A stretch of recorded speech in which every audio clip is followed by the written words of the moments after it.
मेरे प्यारे बच्चों, आप सभी को नमस्कार। क्या हाल है आप सभी के? उम्मीद है आप बढ़िया होंगे, ठीक ठाक होंगे, मस्त होंगे। देखो यार, आप लोगों के बहुत सारे कमेंट आते हैं क्लास के बाद। मैं देखता हूँ क्योंकि क्लास के टाइमिंग पे मेरा एक ही उद्देश्य होता है कि सीधा मैं प्रैक्टिस पे फोकस करूँ, बच्चे का समय ना खराब करूँ। बहुत सारे बच्चों के कमेंट इधर उधर के रहते हैं, उसका मैं कोई समाधान कर नहीं सकता, है ना। और जिन बच्चों के पढ़ाई से रिलेटेड कमेंट होते हैं उन पे हम इम्प्लीमेंट करते हैं और उनको करने की कोशिश करते हैं। आइए मेरे बच्चे, अब हम प्रॉफिट एंड लॉस पर आगे बढ़ते हैं। ये सवाल मेरे प्यारे बच्चों, एक तरीके से तो आपने कल समझा था, आज मैं इसी सवाल को दूसरे तरीके से समझाता हूं।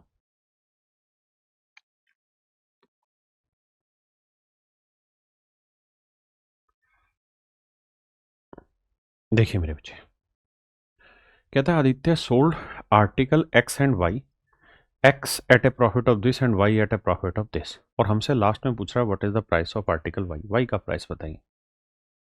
तो ये आर्टिकल एक्स हो गया, ये आर्टिकल वाई हो। कहता है इसको बेचता है 23% प्रॉफिट पे और इसको बेचता है मेरे बच्चे 13% लॉस पे।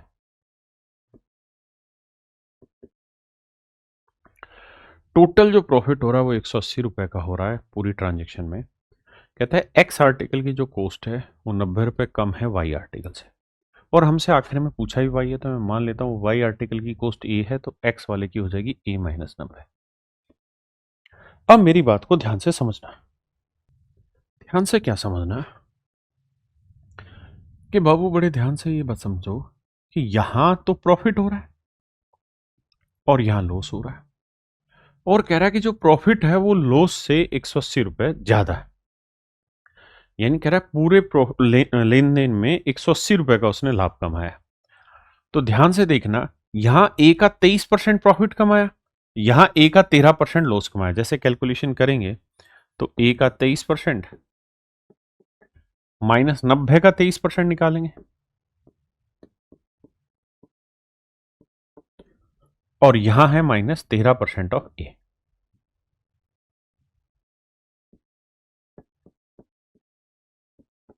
भाई कुल मिला के इतने का प्रॉफिट तो इतने का लॉस, और ये ओवरऑल प्रॉफिट है 180 रुपए। जब सोल्व करने जाएंगे 23 में से 13 घटाएंगे तो 10% ऑफ ए बचेगा। 10% की फ्रैक्शन 1/10 ए। और मेरे बच्चे यहाँ 180, 90 का 23% निकालोगे तो देखो, एक जीरो, 9×3 = 27, 9×2 = 18 और 2 20, 20.7 बना। अब ये चीज माइनस की उधर जाएगी तो जोड़ोगे तो ये 0.7 आएगा, जीरो आएगा, 8×2 = 10 आएगा, एक और एक दो, तो 200.7। तो ए की जो वैल्यू आएगी मेरे प्यारे बच्चों वो आ जाएगी 2007।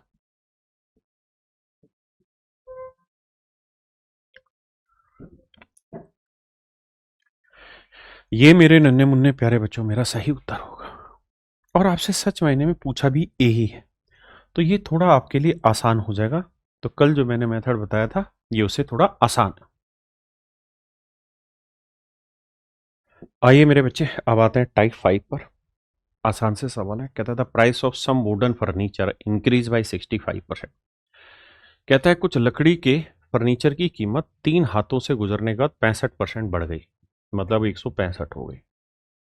यदि पहले और दूसरे विक्रेताओं ने क्रम से 20 और 25% का प्रॉफिट कमाया, पहले ने 20 का प्रॉफिट कमाया, दूसरे ने उसके बाद 25 का कमाया, तो मेरे बच्चे यहां लग गया सक्सेसिव कि भाई पहले 20 का प्रॉफिट कमाया यानी 100 की चीज 120 में, फिर अगले ने 120 पे 25% कमाया, तो आप सीधा सक्सेसिव लगाओ। तो 20 और 25 का सक्सेसिव लगाओगे तो फार्मूला लगाओगे x plus Y plus X into Y by 100। तो यह आया मेरे बच्चे 45, और ये 25 और 20 गुना करेंगे 500 बटे 100 यानी 5, तो आंसर आया मेरे प्यारे बच्चों 50%। यानी ये दोनों सक्सेसिव ट्रेल करने के बाद 50% का प्रॉफिट हुआ। इसका मतलब 100 की चीज 150 में बेची जा चुकी है, यानी 2 हाथों से गुजरने के बाद उस चीज की कीमत 150 हो चुकी है, और 3 हाथों से गुजरने के बाद उसकी कीमत 165 हो गई। तो अब वो यही तो कह रहा है कि भाई तीसरे हाथ में कितना प्रॉफिट कमाया होगा, तो 150 पे 10 का लाभ, ना 15 का, तो 15 का प्रॉफिट 150 पे, तो 100 पे कितना, तो आप जानते हैं ये 10% ही तो बना, 1/10, और 1/10 का मतलब 10% का प्रॉफिट इसने कमाया।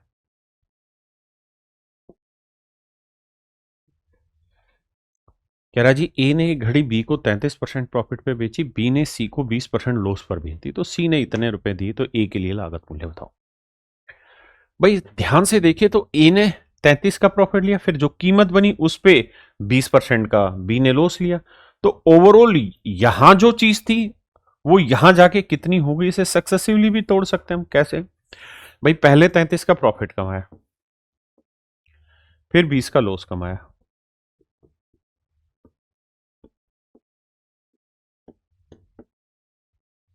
यह आया मेरे बच्चे 13, ये 33 दूनी 66/10 यानी 6.6 का और घटा देंगे, तो कुल मिला के 6.4% का प्रॉफिट है।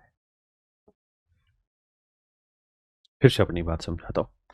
कहता है ए ने कोई आर्टिकल दिया बी को प्रॉफिट में, फिर बी ने सी को दिया लॉस में। हमने ओवरऑल चेक किया कि यार ए से लेके सी तक के बीच में दो हाथों में जब चीज गुजरी तो क्या कहानी हुई। तो पता चला कि भाई ए ने अगर कोई चीज 100 रुपए की ली थी तो सी को वो चीज मिली होगी 106.4 की। ये कहानी समझ में आई यहां से। आपने कहा ठीक है यार, अब निपटाते हैं इसको, क्योंकि 6.4% का प्रॉफिट होगा, हाँ है ना। मतलब यह है कि अगर ए ने वो चीज 100 की खरीदी है तो सी को मिली होगी 106.4 की, जबकि सी को मिली है 532 की। तो 1 यूनिट बटे 106.4, तो 100 की वैल्यू कितनी। आप क्या करें जी, करो ये कि डेसिमल हटा के 2 जीरो टेको कर दिया जी आप। 500 का डबल 1000, 32 का डबल 64, तो 1 2 2 से काटेंगे 500।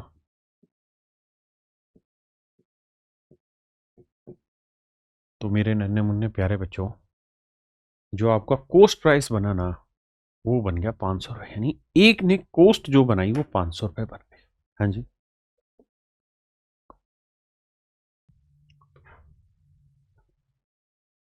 देखिए दूसरा तरीका मेरे प्यारे बच्चों इसी सवाल को करने का, एक तो ये था कि डिटेल करोगे तो आपको वैसे समझ में आ रहा था कि लगभग 6% ज्यादा रेट में चीज बेची गई है, यानी 100 में इन्हें खरीदी थी तो 106 में बेची है फाइनल।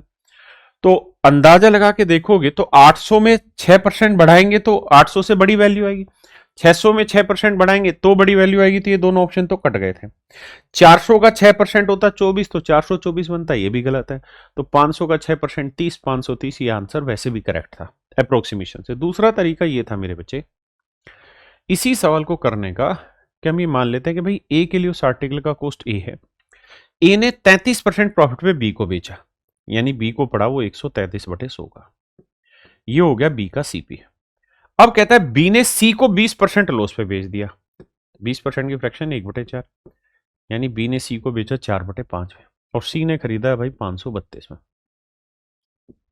तो ये डायरेक्ट भी कट जा रहा था, एक आया 5 गुना 100 करते तो ए के लिए इस आर्टिकल का कॉस्ट 500 रुपया आता।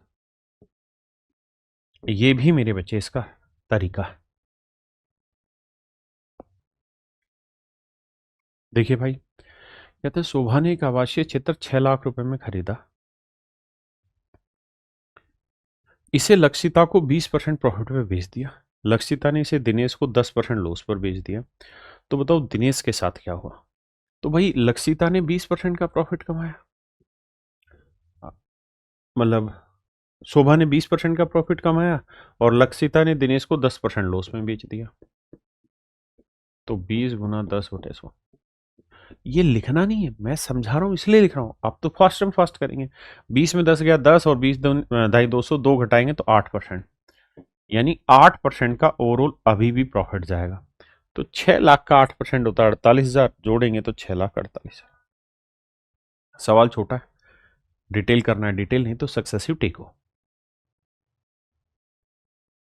देखिए भाई, रमन ने एक वस्तु 1 लाख रुपए में खरीदी और मोहित को इतने में बेच दी। मोहित ने उसी वस्तु को रश्मि को 1 लाख रुपए में वापसी बेच दिया, तो मोहित को होने वाली हानि बताइए। देखो यार, आपको परसेंटेज कैलकुलेट करना है, रेशियो ले लो, इसी पे चर्चा करते हैं। कैसे, कि भाई मोहित ने 100 की चीज 120 में बेची, रमन ने 120 में बेच दी मोहित को, फिर मोहित ने फिर से इसे रश्मि को 100 में बेच दी। मोहित ने इसी वस्तु को रश्मि को बेच दिया 100 में, तो कह रहा मोहित का लॉस बताओ। तो 120 की चीज 100 में बेची तो 20 का लॉस, 20 से कम 20, 20 के 120, 1/6 यानी 16 से 2/3% का लॉस हुआ है भाई मोहित को।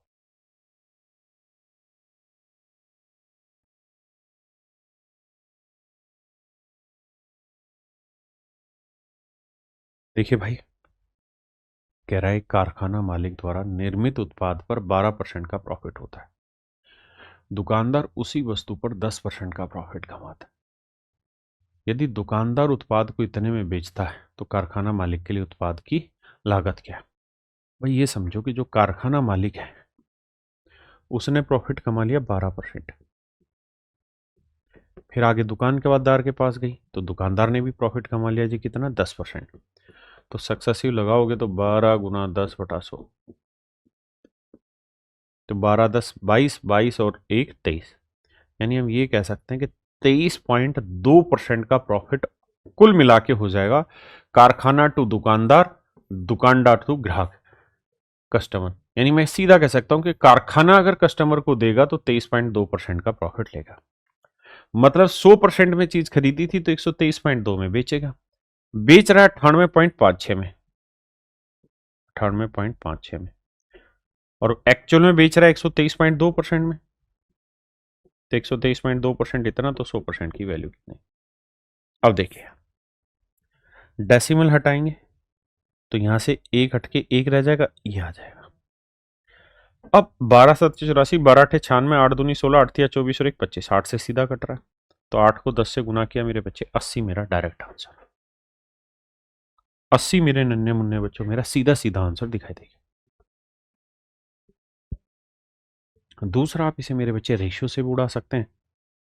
कैसे? उसका तरीका आप ये बताएंगे कि भाई कारखाने वाले के लिए कोई चीज के की थी तो उसने 12% प्रॉफिट में बेचा, तो 12% की फ्रैक्शन हो गई मेरे बच्चे कितनी, 4×12 3/25, यानी 28/25 में बेचा। अब कारखाने से वो चीज चली गई दुकानदार के पास, दुकानदार ने 10% बेची, यानी 11/10 में बेच दी, और बेची है 98.5।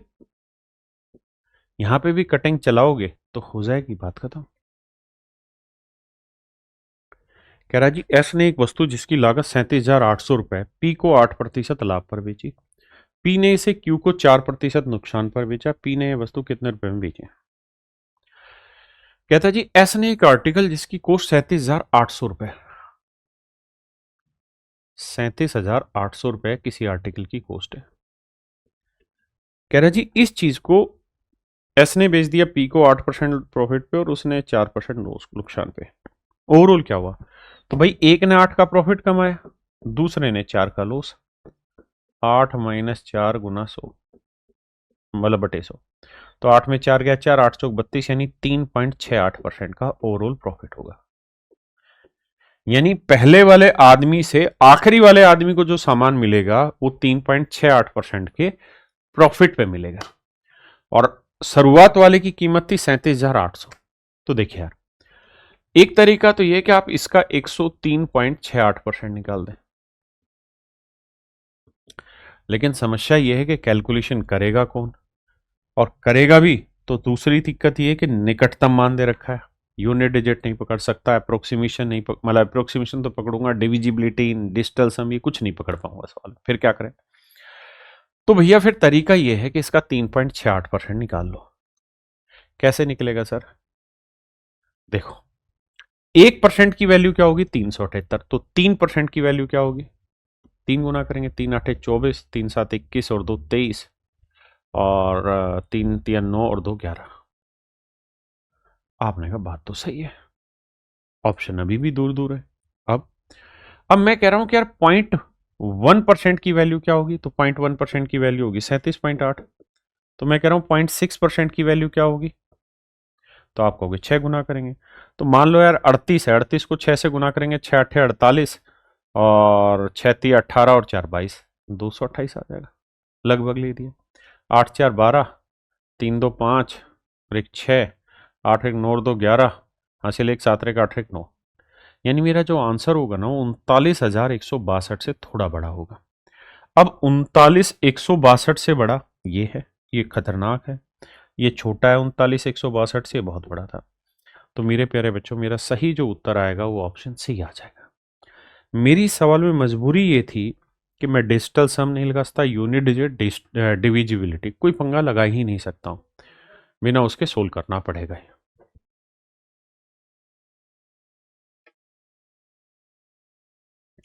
देखिए मेरे बच्चे, सवाल में कह रहा है कि भाई एक मैन्युफैक्चरर था, उसने अपना आर्टिकल होलसेलर को 11% प्रॉफिट पे बेचा, फिर होलसेलर ने इसे 15% प्रॉफिट पे रिटेलर को बेच दिया। रिटेलर ने कहता है ग्राहक को दिया 17,045 रुपए में, after earning a profit of 19%, 19% लाभ लेने के बाद इतने में दिया।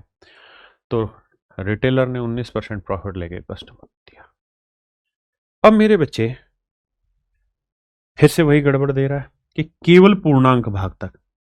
अगर मैं एक्यूरेट कैलकुलेट करता तो डिविजिबिलिटी, यूनिट डिजिट, कोई ना कोई सेटिंग बैठाता, कुछ भी नहीं बैठ रहा, मेरी मजबूरी, क्या करें जी। अब अप्रोक्सीमेशन लगाओ। कैसे?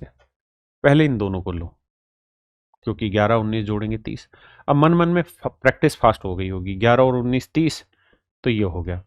और सारे ही प्लस है, माइनस तो है ही नहीं, प्रॉफिट है ना भाई, सारे प्रॉफिट है, प्रॉफिट। हाँ, तो 11 गुना 19 करेंगे तो भैया 9 एकम 9, 9 और एक 10, एक और एक 2, तो लगभग 32% आएगा, 32.09% आया। अच्छा, मैं ऑप्शन की तरफ नजर डाल रहा हूं तो थोड़ा डिफरेंस है, थोड़ा नहीं काफी डिफरेंस है, तो अप्रोक्सीमेशन लेके चलना चाहिए। तो मैं ये कह सकता हूं कि सर इन दोनों की सेटिंग बैठी 32% लगभग। अब 15% के साथ सेटिंग घुमाते हैं, 32 और 15 हो गया 47, 15 दूनी 30, 15 ती 45 और 3 48, 4.8 ये, तो 8 7 4 11, 4 1 5, यानी लगभग लगभग मोटी मोटी बात करें तो 51 नहीं 52% के आसपास डाटा है। यानी जो भी ओवरऑल प्रॉफिट होगा ना, मैन्युफैक्चरर टू कस्टमर, तीनों हाथों से निकलने के बाद चीज लगभग 52% प्रॉफिट पे सिमटेगी। वैसे एक्यूरेट बैठेगा 51.8 समथिंग, तो ये बैठेगी मेरे बच्चे 52% लगभग। और 52% के होने के बाद चीज की कीमत 17,000 के आसपास आ रही, 17,045 के आसपास आ रही।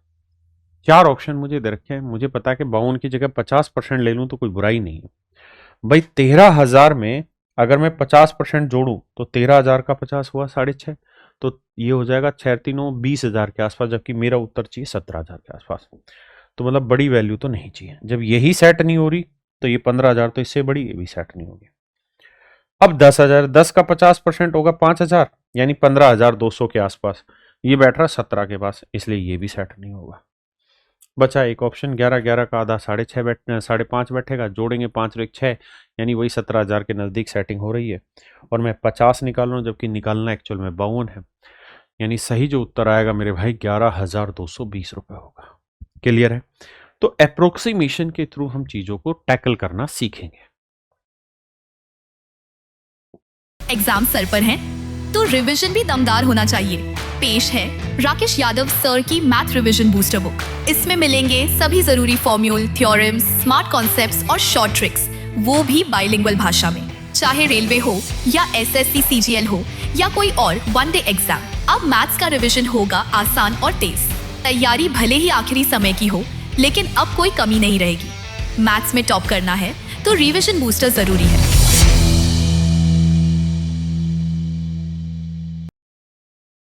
देखिए मेरे बच्चे, कहते हैं company wise raw material for rupees 10,000 and manufacture A product that cost an additional rupees 5,000। कहता है भाई 10,000 रुपये में कच्चा माल आया, 5,000 उसको बनाने में लग गए, 15,000 रुपये कॉस्ट आई टोटल। अब कहता है मैन्युफैक्चरर ने ये आर्टिकल 25,000 में बेच दिया। तो मेरे भाई 15,000 की चीज़ अगर आप 25,000 में बेचेंगे तो हम ये कह सकते हैं कि मैन्युफैक्चरर ने कितना प्रॉफिट कमाया। तो आप कहेंगे जी 10 का प्रॉफिट कमा लिया, 15 10 25, तो 5 दूनी 10, 5 3 15, तो हम कह देंगे कि लगभग 66% का प्रॉफिट कमा लिया, यानी 66 सही 2/3% का प्रॉफिट कमा दिया मैन्युफैक्चर। अब मैन्युफैक्चर के हाथ से ये चीज निकल के चली गई किसके पास? एक डिस्ट्रीब्यूटर के पास। उसको 25,000 रुपये में बेचा जाता है, जो इसका मूल्य 20% बढ़ा के एक खुदरा विक्रेता को बेचता है। अब कहता है कि ये इस पे 20% प्रॉफिट कमा के किसको सेल कर देता है मेरे भाई? रिटेलर का। खुदरा विक्रेता फिर इस पे 25% को और बढ़ा देता है कीमत। ये बाबू 25% का प्रॉफिट उठा लेता है। हम देता है ग्राहक को बेचता है। तो भाई ये बताओ कि एक विक्रेता मिलाकर कुल मिलाकर कितना परसेंट प्रॉफिट हुआ? कहता कंपनी, वितरक, खुदरा विक्रेता मिलाकर कुल मिलाकर टोटल कितना प्रॉफिट हुआ, यानी तीनों का ओवरऑल प्रॉफिट परसेंट बताइए। देखिए यार, अगर ये 66 सही 2/3% की जगह 60 होता, 66 होता तो भी मैं करता। अब ये 2/3 जो है ना, ये पॉइंटों में ज्यादा फंस जाएगा। दूसरी चीज ये कि फ्रैक्शन सबकी आसान बन रही है, तो मैं फ्रैक्शन लेता हूं। इसकी फ्रैक्शन 2/3, इसकी 1/5, इसकी 1/4। 3 की चीज 2 5, 5 की चीज 1 6, 4 की चीज 1 5। भाई ये तो हुआ 3 की चीज 5 में बिकी, 5 की 6 में बिकी, 4 की 5 में बिकी। 3 दूनी 6, 2 दूनी 4। तो हम कह सकते हैं कि अल्टीमेटली 2 की चीज 5 में बिकी, 2 की चीज 5 में बिकना कितने का प्रॉफिट? 3 का। 3 का प्रॉफिट 2 पे, तो 100 पे कितना? 150%। तो आंसर आया मेरे प्यारे बच्चों 150%। हाँ जी, पक्की बात है जी। आइए मेरे बच्चे, अब आते हैं टाइप 6 पे।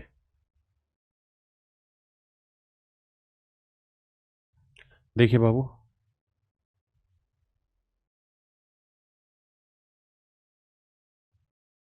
देखो राजा, कहते हैं यदि एक पुस्तक की लागत मूल्य उसके बिक्री मूल्य का 92% है। कहता है कोस्ट प्राइस जो है ना, वो सेलिंग प्राइस का 92%, यानी ये 100 है तो ये 92। ऐसा मैं नहीं सवाल कह रहा। तो कह रहा है पुस्तक की बिक्री पर लाभ प्रतिशत क्या होगा? Then what is the percentage profit on the sale of the book? तो कहे मेरे बच्चे ये रहा है कि भाई इस चीज को बेचने में ना उसे कितने का प्रॉफिट होता है। तो आप कहेंगे जी प्रॉफिट हो रहा है साहब 8 का, प्रॉफिट हो रहा है 8 का। तो देखो मेरे भाई, 4 दूनी 8, हाँ 4 से घट जाएगा तो 4 दूनी 8, 4 दूनी 8, 4 ती 12। तो हम कह देंगे 2 का लाभ 23 पे, तो 100 पे कितना? तो मेरे बच्चे उत्तर आया 200/23। अब ऑप्शन खतरनाक है तो भाग देना पड़ेगा, कोई विकल्प नहीं है, कोई विकल्प नहीं। अब देखो यार मेरे बच्चे, इसमें अप्रोक्सीमेशन अगर रेशियो के हिसाब से आप सेट करोगे तो आप ये बताओ लगभग इसका कितना गुना है? तो 230 गुना हो जाता, तो 10 गुना, तो 9 गुना है। तो मैं क्या करता हूं, यहां से 3 घटाता हूं, और यहां से 3 का 9 गुना 27 घटा लेते हैं। तो ये आ जाएगा मेरे भाई 173, और ये आ जाएगा 20। अब 2 से भाग देंगे, 2 8 16, 2 6 12, हाँ 2 5 10, और बटे था तो लगभग 8.65%। तो 8.65% के नजदीक मेरे बच्चे ऑप्शन बी है, तो ये मेरा राइट आंसर।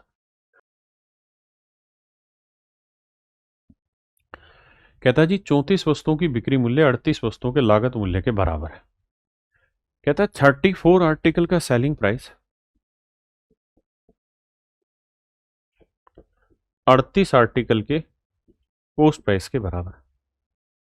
तो लाभ परसेंट बताना भाई। 2 से काटेंगे 17, 2 से काटेंगे 19।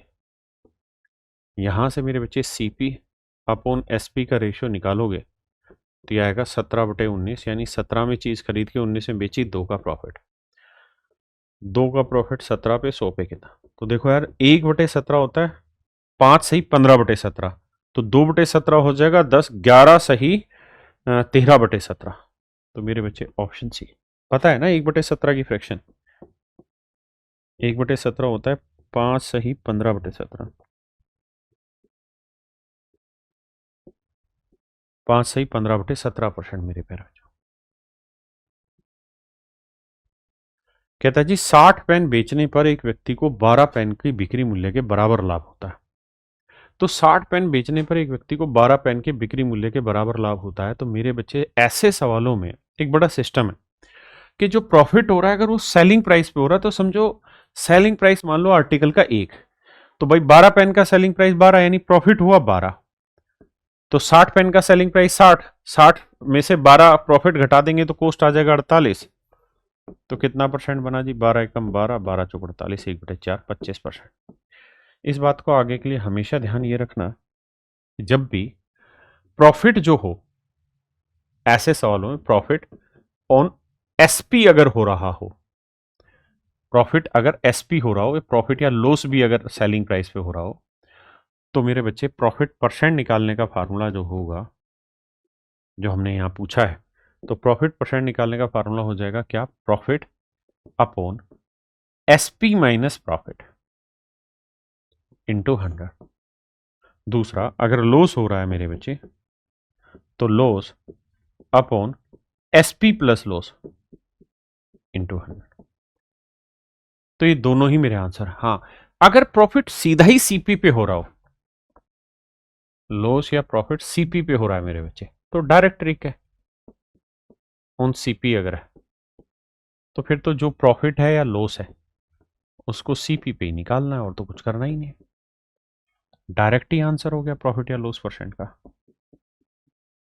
हाँ या ना मेरे बच्चे? किसी भाई को कोई दिक्कत है तो बताइए। कह रहा जी 36 वस्तुओं का खरीद मूल्य n वस्तुओं के बिक्री मूल्य के बराबर है। यदि लाभ 20% है तो n का मान क्या हो? कह रहा 36 वस्तुओं का खरीद मूल्य n वस्तुओं के बिक्री मूल्य के बराबर है। यदि लाभ 20% है तो n का मान ज्ञात करो।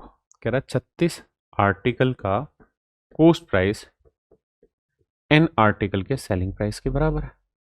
तो यहां से सीपी एसपी का रेशियो मैं पूछूंगा तो आएगा n/36, जबकि एक्चुअल में कह रहा है कि प्रॉफिट हो रहा है हमें 20% का। 20% की फ्रैक्शन 1/5 यानी सीपी 5 है तो 1 का लाभ लेके एसपी हुआ 6, तो 6 × 36, 6 × 5 = 30, तो n की वैल्यू आ गई मेरे बच्चे 30। n की वैल्यू है मेरे बच्चे 30। देखिए यार, कह रहा है 50 वस्तुओं का लागत मूल्य x वस्तुओं के बिक्री मूल्य के बराबर है। तो बेसिकली जो 50 आर्टिकल का सीपी आप लिखोगे x आर्टिकल के एसपी के बराबर, तो सच बात यह है कि सीपी अपॉन एसपी का जो रेशियो आना है वो उल्टा आना है। जो एसपी के साथ है वो सीपी बनता है और जो सीपी के साथ है वो एसपी बनता है। प्रॉफिट जो कमा रहे हैं 25% की फ्रैक्शन 4 में खरीदा, 1 का लाभ, तो 5 यानी 1/4। 5 से काटा 10, तो एक्स की जो वैल्यू आई मेरे बच्चे वो आई 40। एक्स की वैल्यू मेरे नन्हे मुन्ने प्यारे बच्चों क्या है? 40। तो ऑप्शन बी मेरा करेक्ट आंसर। देखिए मेरे बच्चे, कहता है by selling 30 metre of cloth इस shopkeeper makes a profit equivalent to the selling price of 10 metre. कहता है 30 मीटर कपड़ा बेचने पे एक आदमी को प्रॉफिट होता है 10 मीटर कपड़े के सेलिंग प्राइस पे। ठीक है, the cost price of 1 metre cloth is 480, then find the selling price. इसको मारो गोली, पहले हम प्रॉफिट परसेंट निकालते हैं। कह रहा 30 मीटर कपड़ा बेचने पे 10 मीटर कपड़े के सेलिंग प्राइस जितना प्रॉफिट होता है, तो प्रॉफिट अपॉन में सेलिंग प्राइस माइनस ये, यानी 10/20 गुना 100। जो पीछे ट्रिक लिखवाई कि प्रॉफिट लिखो, नीचे एसपी माइनस प्रॉफिट लिखो, सोल्व करो, तो यानी 50% प्रॉफिट पे चीजें बेची जा रही। तो अगर 1 मीटर कपड़े का सीपी 480 मेरे भाई, तो 50% प्रॉफिट क्या हो जाएगा? 240। तो 480 में 240 जोड़ेंगे तो एसपी बन जाएगा 720। समझे भाई? कह रहा 70 वस्तुओं को इतने में खरीदा और उन्हें 5 वस्तुओं के बिक्री मूल्य के बराबर हानि पर बेच दिया। एक वस्तु का बिक्री मूल्य क्या होगा? कह रहा है एक आर्टिकल का सेलिंग प्राइस क्या होगा? हमें कह रहा है 70 वस्तुओं में 70 वस्तुएं इतने में खरीदी। देखिए भाई, एक तरीका तो ये है मेरे बच्चे कि हम 16,875 को सीधा सीधा 70 से भाग दे दें और एक आर्टिकल का सीपी निकाल लें। पहला तरीका तो है, मैं लिख के दिखाता हूँ फिर करेंगे। 16,875 को 70 से भाग दे दें, बात खत्म।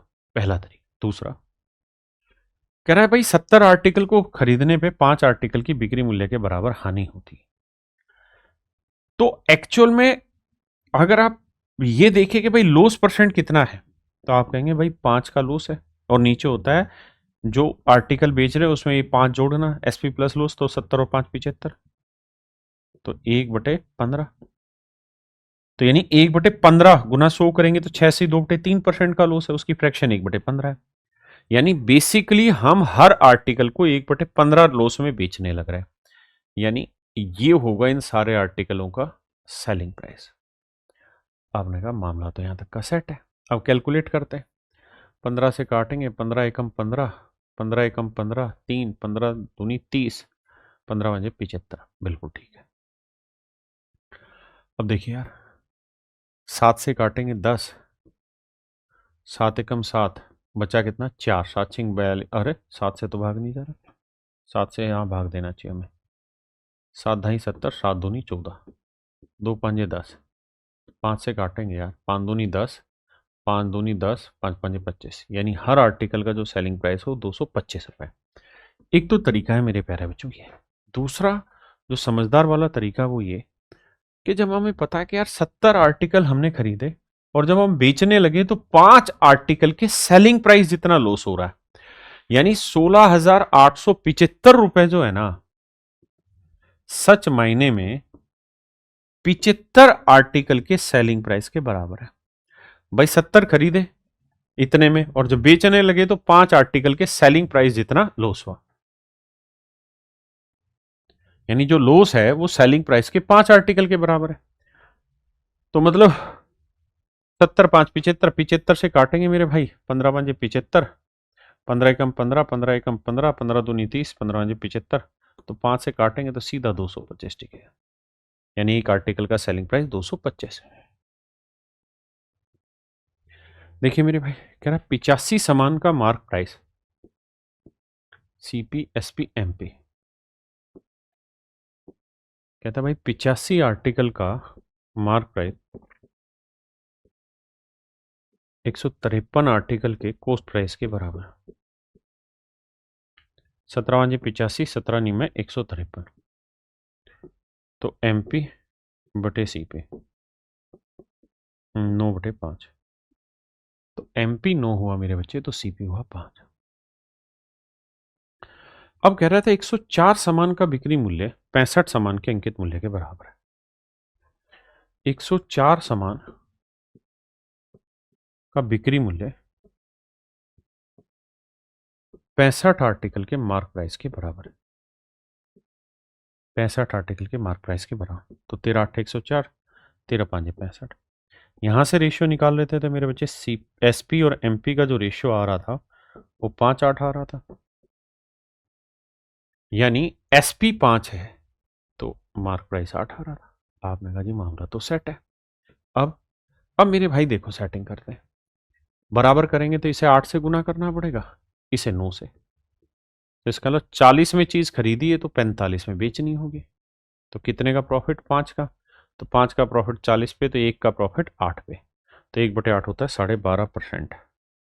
यानी 12.5% का प्रॉफिट पे हम चीज को बेचने लग रहे हैं मेरे भाई।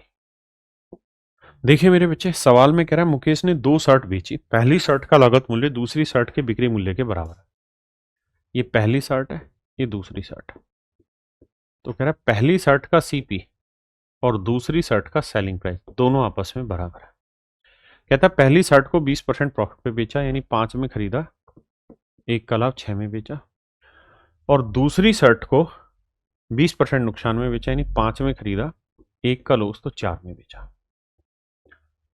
आइए मेरे बाबू, सेम करना है। कैसे करें जी? तो इधर 5 से कर दो, इधर 4 से। अब हमसे पूछा क्या वो देखते हैं। अच्छा, रेशियो ही पूछा है, तो भाई इधर 5 से करेंगे, इधर 4 से करेंगे। तो पहली शर्ट का सेलिंग प्राइस 24 है, तो दूसरी शर्ट का कॉस्ट प्राइस होगा 25। तो पहली शर्ट का सेलिंग और दूसरी का कॉस्ट सेलिंग प्राइस ना, दूसरी का कॉस्ट प्राइस, तो 24:25, यानी ऑप्शन सी मेरे बच्चे करेक्ट आंसर। देखिए यार, सवाल में कह रहा है the first shirt is sold at twice the selling price of the second shirt. ये पहली शर्ट है, ये दूसरी शर्ट। कह रहा है दोनों का सेलिंग प्राइस का रेशियो दे रखा है कि पहली शर्ट का सेलिंग प्राइस दूसरी का डबल है। पहली 8% प्रॉफिट में बेची गई, यानी 25 में खरीदी, 2 का लाभ, 27 में बेची। और दूसरी शर्ट को 3% लॉस में बेचा, यानी 100 में खरीदा, 3 का लॉस, 97 में बेचा। बहुत खतरनाक, 97 प्राइम नंबर आ गया। तो कहता ओवरऑल प्रॉफिट या लॉस परसेंट बताओ, और दूसरा गेम ये कह रहा है कि पहली शर्ट का सेलिंग दूसरे से डबल होना चाहिए। देखो भाई, पहली चीज तो ये कि हमें इन्हें बराबर करना होगा, रेशियो का कॉन्सेप्ट है। अब हमसे जिस कॉन्सेप्ट में चाह रहा है उस कॉन्सेप्ट में बात करें, तो कह रहा है पहली शर्ट का बिक्री मूल्य दूसरी शर्ट के बिक्री मूल्य का डबल है, यानी इसे 1 से गुना करोगे तो इसे 2 से, तो ये हो गया 97 गुना 2, 194, और यहां 27 से ही करो, यहां 194 से। अब देखो यार, इसे गुना करेंगे तो 2 चौक 8, 2 नीम 18, 2 एकम 2 रेक 388 का प्रॉफिट हुआ, और यहाँ लॉस हो रहा है 27 थी 81 का, तो 8 में 1 गया 7, 8 में 8 गया 0, यानी कुल मिला के 307 यूनिट का प्रॉफिट हुआ। सीपी कितना है जी? 25 गुना 194 और 100 गुना 27, तो देखो 25 चौको 100, 25 में 225, 235, 25 कम 25 और 23 48, 4850 ये हो गया, और 2700 ये हो गया। जोड़ेंगे भैया 0, 5, 8 7 15, और 4 2 6 1 7 गुना 100, तो ये वैल्यू मेरे बच्चे हमें निकालनी। देखिए भाई, 1 0 से तो 1 0 काटा, 5 से काटते हैं, 5 दूनी 10, 5 दिए 15, 151। अब 5 2 7, देखते हैं भाई अब क्या करें। देखो 2 को 7 से करेंगे तो ये आएगा 2 7 14, 2 3 6, 614 बटे 151, तो 614 बटे 151 को सेट करना। ये लगभग लगभग इसका 4 गुना है। हाँ जी सर 4 गुना है। अब मैं क्या करता हूं, यहां से 1 घटाता हूं और यहां से 4, तो यह आ गया मेरे बच्चे 610, और यह आ गया 150। आपने कहा मामला तो और बढ़िया सेट हो गया। अब 15 चौकू तो 60 हुआ, बचा 10, ना जाने की 0, 15 छिक्के 90, 15 7 105, यानी लगभग 4.6 के आसपास मेरा आंसर है, 4.06 के आसपास। तो 4.06 के आसपास मेरे बच्चे ऑप्शन बी मेरा राइट आंसर।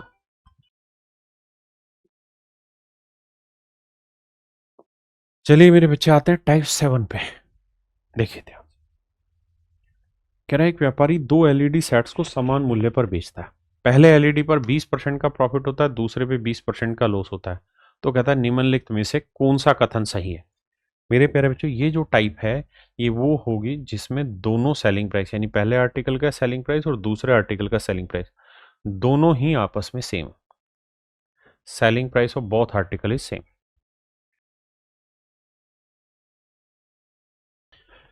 अब मेरे बच्चे, आप ये बात जानते हैं कि अगर आप एक आर्टिकल को X% प्रॉफिट पे बेचें और दूसरे को X% लॉस पे बेचें और दोनों का ही सेलिंग प्राइस सेम होगा, तो हमेशा ही X² 100% का लॉस होना है। तो यहाँ एक को 20% प्रॉफिट, दूसरे को 20% लॉस, 20 का और 400 बटे 100, यानी 4% की हानि होगी। है ही नहीं कहीं। व्यापारी को 4% का लॉस होगा, 4% का लॉस होगा।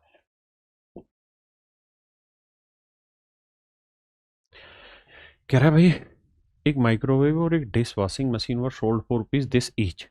If the machine, if the microwave was sold at a gain of 25% and dishwashing machine at a loss of this percent। कहता है एक को 25% प्रॉफिट पे बेचा, दूसरे को 25% लॉस पे, और दोनों ही केसेस में सेलिंग प्राइस सेम था, तो ओवरऑल क्या होगा मेरे बच्चे? लॉस कितने का जी? 25 का, और 625 बटे 100%, यानी 6.25% का मेरे प्यारे बच्चों हमेशा ही ऐसे केसेस में लॉस होगा। देखिए मेरे बच्चे, जब किसी एक आर्टिकल पे X% का प्रॉफिट हो, दूसरे पे Y% का लॉस हो, और दोनों ही केसेस में सेलिंग प्राइस सेम हो, पहले तो थे दोनों सेम रेट पे, अब है डिफरेंट रेट, तो ओवरऑल प्रॉफिट होगा या लॉस होगा, उसका फार्मूला होता है मेरे बच्चे 100 इंटू एक्स प्लस वाई। जो नेगेटिव यानी जो लॉस में उसे माइनस कर देंगे, प्लस में 2xy अपॉन में 200 प्लस x प्लस वाई। अब ये मेरे नन्हे मुन्ने प्यारे बच्चों, ये होगा मेरा ओवरऑल प्रॉफिट या लॉस। अब देखिए राजा, करना क्या हमें, कहता है पहले सामान पर उसे 25% की हानि हुई, जबकि दूसरे पर 20% का लाभ। तो 100, x की वैल्यू -25 है, y की वैल्यू +20 है, 2 -25 गुना 20, 200 माइनस 25 जमा 20, यही बनेगा। अब मेरे बच्चे कैलकुलेशन करेंगे तो 25 में से माफ करना 20 गया तो -5 को 100 से गुना करेंगे तो ये आएगा मेरे प्यारे बच्चों -500। यही लिख रहा हूं मैं। देखो 25 दूनी 50, 500 दूनी 1000, तो ये आएगा -1000। और नीचे आएगा भाई 20 में 25 गया 5, 195, तो ऊपर आया -1500 और नीचे आया मेरे बच्चे 195।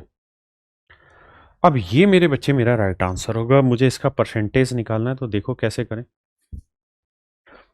आओ भाई, 1500 बटे 195 परसेंटेज, ये होगा मेरे बच्चे आंसर। कैसे सेटिंग बैठाएं? देखो अगर पहाड़ा पढ़े तो या पहली बात तो लॉस होगा, लॉस होगा तो ये गेन वाली कहानियां ही खत्म हो गई, मतलब तीनों लॉस है। अब है क्या कि अगर 208 लेते हैं तो 16 यानी 8 पंजे 40। देखो अगर तुक्का करना है तो 8 पंजे 40, 8 नहीं 72 और 4 76 और 8 कम 8 और 7 15, यानी 1560 अगर होता ना ऊपर तो 8% आता। तो ये 1560 से छोटा है तो आंसर 8 से छोटा होगा, यानी 7.7%। तो मेरे बच्चे 7.7% लॉस। दूसरा ये है कि हम इसकी कैलकुलेशन करते थे यार, 15 से काटते 15 13 195, 15 से काटते 100, तो 100 बटे 13 तो और आसान है, 1 बटे 13 7 से 9 बटे 13, यानी 7.7% का लॉस। देखिए मेरे भाई, सवाल में कह रहे एक व्यक्ति ने 2 भैंसें इतने रुपए में खरीदी, एक को 15% के नुकसान पे, दूसरे को 19% के प्रॉफिट में बेचा। तो 15% का लॉस का मतलब बना कि 20 में चीज खरीद के 3 का लॉस लेके 17 में बेचा। दूसरे को 19% प्रॉफिट में बेचा, यानी 100 में खरीद के 19 का लाभ लेके 119 में बेचा। कह रहा है जी दोनों का ही selling price, if the selling price of both buffalo is equal, कहता है दोनों ही भैंसों का बिक्री मूल्य सेम है। तो सेम करने के लिए इसे किससे गुना करना पड़ेगा? 7 से। 119 बनाने के लिए 7 से, तो इधर भी 7 से इधर भी 7 से, बन गया जी। अब कह रहे थी दोनों भैंसों का विक्रय मूल्य समान है तो पहली भैंस का खरीद मूल्य बताओ। तो भैया ये बना, अच्छा हमें तो इनका रेशियो ही लेना था ना, क्योंकि हमें सीपी तो दे ही रखा था। देखो भाई रेशियो तो वैसे ही बहुत आसानी से निकल जाता। कैसे? रेशियो की तो एक बेसिक टर्म है। अब देखो रेशियो जो बैठेगा यहां से करेंगे तो 20 पंजे 100, 7:5, यानी पहले वाली का कोस्ट 7 होगा तो दूसरे वाली का कोस्ट 5, तो 7 और 5 12, 12 यूनिट इतना, तो 7 यूनिट की वैल्यू कितनी? तो पहली बात तो ये कि जो भी आंसर होगा वो 7 का मल्टीपल होगा, पहली चीज। ठीक है, जैसे ये 7 का मल्टीपल नहीं है, 7 निम 63, 4 ये भाग नहीं जा रहा 7 से, 7 निम 63, 4 बचा, 7 छिंग 42 भाग जा रहा है, 7 निम 63 बचा 4, 7 पंजे 35, 6 ये भी भाग नहीं जा रहा, तो 7 से एक ही ऑप्शन जा रहा है। दूसरा, आप 11,520 को बांट लो। लेकिन अगर रेशियो ही निकालना है ना सीपी का, तो इतना सब नहीं करना पड़ेगा। तो रेशियो निकालने के लिए क्या करते हैं, जैसे पहले वाले पे हमें 15% का लॉस हो रहा है और दूसरे पे 19% का प्रॉफिट, तो रेशियो का तो नियम ये होता है कि ये 100 जमा 19 यानी 119 करते हैं और ये 100 माइनस 15 85 करेंगे। तो रेशियो 17 7 119, 17 85, तो रेशियो तो सीधा सीधा ही निकल जाएगा और डायरेक्ट आंसर दे देगा। दूसरा, आप चाहें तो पीछे वाले सवाल में भी रेशियो लगा सकते हैं, जरूर नहीं कि आप इस फार्मूले से ही काम करें। अगर मैं इस सवाल को रेशियो से उड़ाना चाहूं तो हम इसे रेशियो से भी कर सकते हैं, लेकिन उसका तरीका फिर ये हो जाएगा कि भाई पहले पे 25% का लॉस है तो 4 की चीज 1 का लॉस 3 में बेची है, और दूसरे पे 20% का प्रॉफिट है तो 5 की चीज 1 का लाभ लेके 6 में बेची। यहां से अगर हम रेशियो बनाएंगे तो इधर 2 से गुना करना है, तो सिंपली सोल्व हो गया कि पहले का सीपी 8 हुआ, इसका 5 हुआ, 8 और 5 13, पहले में हमें 2 का लॉस हुआ, दूसरे में 1 का प्रॉफिट हुआ, तो कुल मिला के 1 का लॉस, तो 1/13 यानी 7 से 9/13% मेरा आंसर आ गया। लेकिन ये डिपेंड करता है ये वाला फार्मूला तब जब रेट ऐसी हो जिसकी फ्रैक्शन मुश्किल बन रही हो। आइए मेरे बच्चे, इस सवाल पे कह रहे हैं एक दुकानदार ने 3 घड़ियां 2800 रुपए प्रति घड़ी के रेट से बेची है, जिसने पहली घड़ी 40% के प्रॉफिट में बेची। 40% की फ्रैक्शन, 5 में चीज खरीदी, 2 का लाभ लेके 7 में बेची। दूसरी घड़ी 25%, 25% की फ्रैक्शन बनी मेरे बच्चे 1/4, 4 में खरीदी, 1 का लाभ 5 में बेची।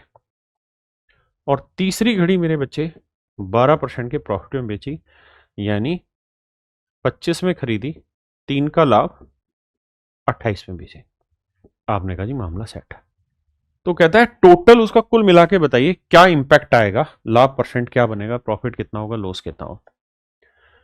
देखिए यार, तीनों ही आर्टिकल का हमें यहाँ पे सेलिंग प्राइस क्या करना होगा मेरे बच्चे, सेम करना होगा। तो सेम करने के लिए हम क्या करते हैं, 28 और 7 का तो 28 आ गया, 5 के साथ लेते हैं तो 28 5 140। तो 140 बनाने के लिए इधर 20 से गुना करना पड़ेगा, इधर भी 20 से, इसे 28 से गुना करना पड़ेगा, इसे 5 से गुना करना पड़ेगा। तो ये सीपी आया 100, ये वाला आ गया 4 8 32, 4 दूनी 8 और 3 11 और 25 5 125। तो जोड़ेंगे तो 5 2 7, 2 और 1 3 3। ये तो आ गया सीपी। यहाँ प्रॉफिट है 15 का, यहाँ है 20 दूनी 40 का और यहाँ 28 का। तो 28 और 15 कितना हो गया मेरे भाई, 28 और 15 हो गया तुम्हारा कितना, 43। 43 और 40 कितना हो गया, 43 40 हो गया 83। तो कह रहा है ये कितना परसेंट बना। अब ये चीज हमें कैलकुलेट करनी है कि ये लगभग कितना परसेंट बनी। अब मेरे बच्चे ऊपर है 8300, नीचे 337। अगर मैं रेशियो वाला भी लगाऊं तो 2 4 2 4 6 5, यानी आखिरी में जाके बहुत अप्रोक्सीमेशन लग जाएगा। तो अब 8300 को 337 से आपको भाग देना है, 8300 को 337 से भाग देना। देखिए 2 पे जाएगा,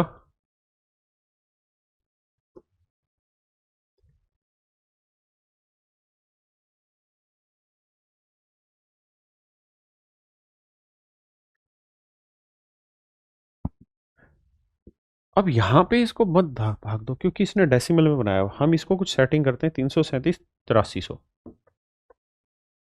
या चलो भाग दे लेते हैं, 337 से भाग देंगे तो बहुत बड़ी बात नहीं आएगी। देखो यार 2 पे जाएगा, 2 7 14, 2 3 6 1 7, 2 3 6, 10 में 4 गया 6, 13 में 9 में 12 में 7 गया 5, 7 में 6 गया 0 उतारा। अब जाएगा मेरे बच्चे 4 से या 5 से, 5 से तो जाएगा नहीं, 4 से जाएगा। तो 4 7 28, 4 3 12 और 2 14 और 4 3 12 और 1 13, 10 में 8 गया 2 मेरे बच्चे, 5 में 4 गया 1, 5 3 में से 3 गया 2। अब एक 0 उतारेंगे तो इसको देखना है कि बस कितने पे जा रहा, 7 पे नहीं जाएगा, 6 पे जाएगा, 6 3 18, 6 3 18, ठीक है 6 पे चला जाएगा, 6 7 42, 6 3 18 और 4 22, 6 3 18 और 2 20, बिल्कुल ठीक है। यानी मेरा आंसर 24.6। 24.6 का मतलब बना, इसने क्योंकि परसेंटेज को डेसिमल कर दिया, 0.246 पे आएगा। तो 0.246 पे केवल और केवल मेरे बच्चे ऑप्शन ए ही मेरा राइट आंसर है। तो चलिए मेरे प्यारे बच्चों, आज के लिए इतना ही रखते हैं। आप सभी को बहुत बहुत धन्यवाद, साधुवाद, धन्यवाद, थैंक यू मेरे बच्चे। बाकी आपसे कल दोबारा मुलाकात होगी। थैंक यू मेरे बच्चे। एग्जाम सर पर है तो रिवीजन भी दमदार होना चाहिए। पेश है राकेश यादव सर की मैथ रिवीजन बूस्टर बुक। इसमें मिलेंगे सभी जरूरी फॉर्म्यूल, थ्योरम्स, स्मार्ट कॉन्सेप्ट्स और शॉर्ट ट्रिक्स, वो भी बाइलिंगुअल भाषा में। चाहे रेलवे हो या एसएससी सीजीएल हो या कोई और वन डे एग्जाम, अब मैथ्स का रिवीजन होगा आसान और तेज। तैयारी भले ही आखिरी समय की हो, लेकिन अब कोई कमी नहीं रहेगी। मैथ्स में टॉप करना है तो रिवीजन बूस्टर जरूरी है।